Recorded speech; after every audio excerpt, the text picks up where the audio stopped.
Hi, I'm Tom Evans, and this is That Stuff.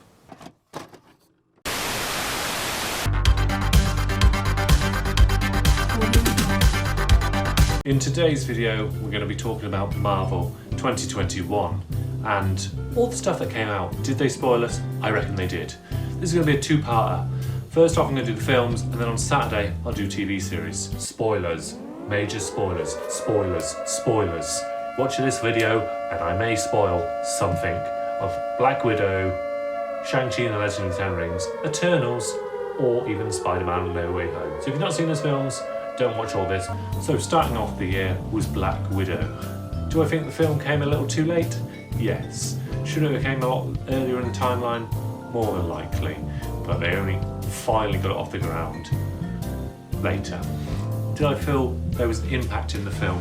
Not really, because everything that happened to Black Widow, you kind of know she's not going to get in trouble, she's not going to die, because this is set between Civil War and Endgame. So therefore, it's pretty obvious what's going to happen there. As for villains, Taskmaster, pretty impressive villain, etc. Little twist, not great. You know, turning out to be the woman that she assassinated from the main villain's daughter. Yeah, didn't seem so. Oh, and the fact that Taskmaster in comic books learns everything, watches, learns. This version seems to upload a little chip into its head and picks up things like that. Bit lame, I reckon. As for Ray Winstone as the main Red Room leader and all this, no, I kind of see Ray Winstone as a proper Cockney London geezer, yeah. His American, bit to be desired. It just didn't feel right, personally. As for the supporting cast, I'm going to say these wrong. So is it Yana? Her sister, basically. I thought she was quite a fun addition to the whole lot, so I definitely enjoyed her. The mum, bit alright. Red Guardian, he was quite funny throughout the thing. I do like how they've done like an early thing where they was in America and then they flicked over to later on in their lives.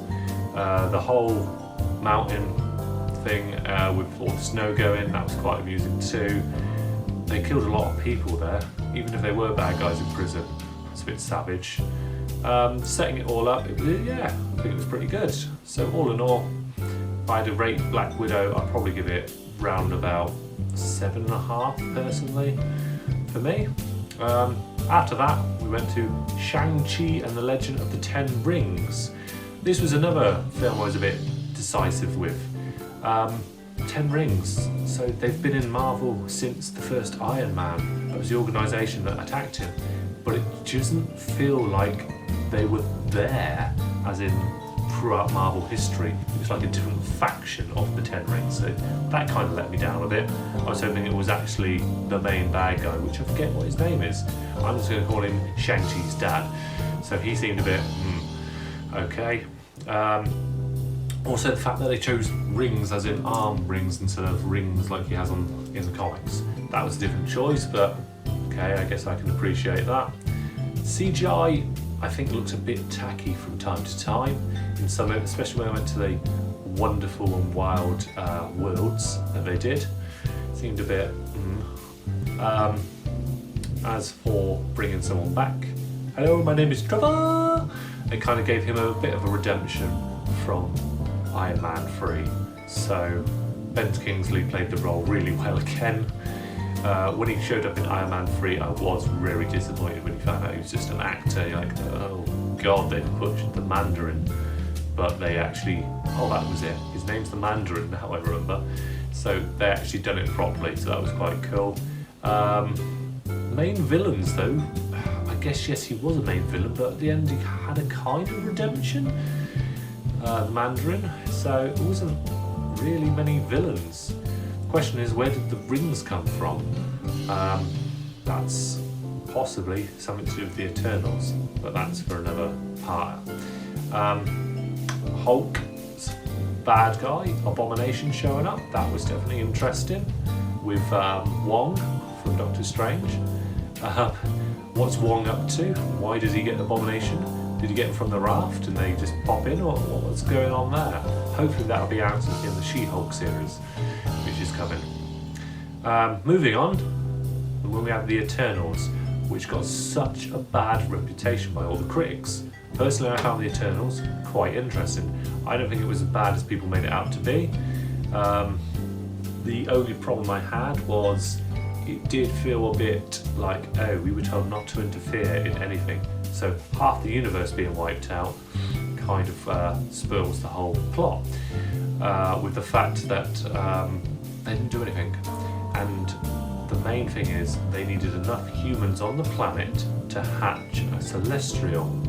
So surely half humanity being wiped out would stop the birth of the celestial.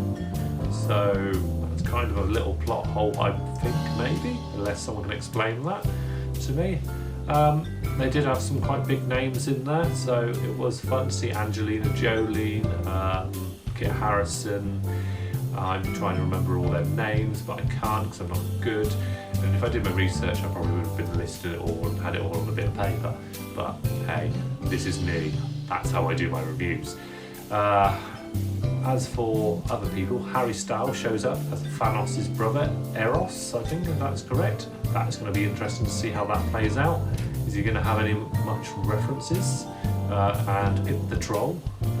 He was a bit of a strange CGI looking character. Hopefully the CGI will be a bit more polished when he re-shows up. And then at the very last bit, the cameo voice of Blade. That was a bit strange because Kit Harrison picks up his sword and you hear the guy who's going to play Blade's voice like, are you ready for this? So that would be interesting. Which then now brings us on to the final film of the whole entire year. The best, the only one, Spider-Man No Way Home. What a film. This is basically going to be complete spoilered. Just where do I begin? You had literally all the villains from the previous Spider-Man films. You have Doc Ock, you have the Green Goblin, you have Sandman, you have the Lizard, and you have Electro.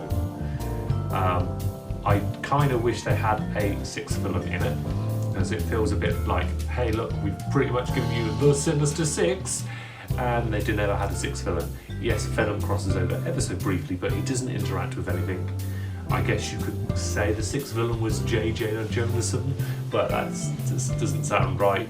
So yeah, they missed the opportunity of not having all six in there.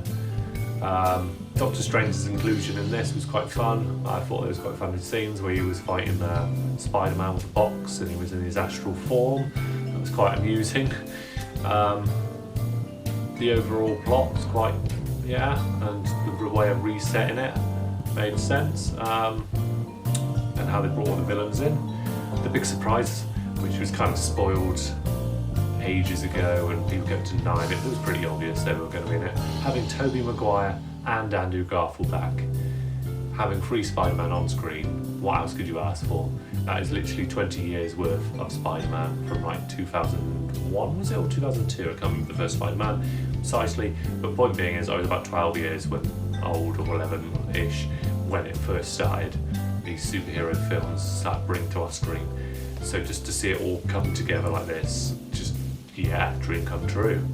The fact that this film ends and everything, and it's all kind of a sad but happy ending to the end, and you see Peter getting his own thing, and he's got 3 more films, another trilogy coming. It's just insane. What will they end up doing? So, just to sum up, do I reckon they've spoiled us film-wise? Yes, 4 films, plus all the TV stuff, which I'm going to discuss in the next video on Saturday. I generally do think it was a bit of a spoil. But if I had to rank the films in order, obviously Spider-Man No Way Home would be number 1. After that, I'd probably go with, I'm going to say Shang-Chi and the Legend of the Ten Rings.